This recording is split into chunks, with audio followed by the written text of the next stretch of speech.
বরফের টুকরা যেমন বিশাল বরফের টুকরাকে রেখে দেওয়ার পরে ফোটায় ফোটায় ফোটায় ফোটায় পানি জমিনের মধ্যে পড়ে পড়ে বিশাল বরফের টুকরাটা একটা সময় অস্তিত্ব বিলীন করে দেয়।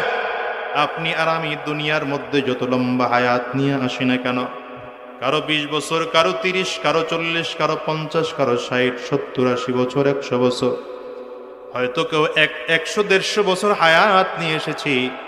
প্রতিদিন করে করে করে করে চলে যাচ্ছে। জীবন থেকে যেই মিনিটটা চলে গেল, এই মিনিট কোনোদিন ফিরে পাওয়া যাবে না।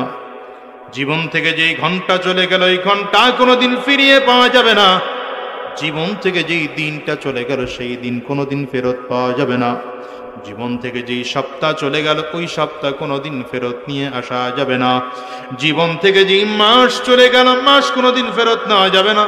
জীবন থেকে যেই বছর চলে গেল, সেই বছর কোনোদিন ফেরত নেওয়া যাবে না।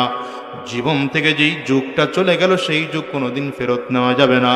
ওই 40-50 বয়সের এই বাজামদেরকে জিজ্ঞাসা করো, বারবার মনটায় চায় সেই 8 বছরের শিশু বাচ্চা হয়ে যেতে, বারবার মনটায় চায় 25 বছরের যৌবনে ফিরে যেতে, বারবার মনটায় চায় 12-14 বছরের কিশোর হয়ে যেতে।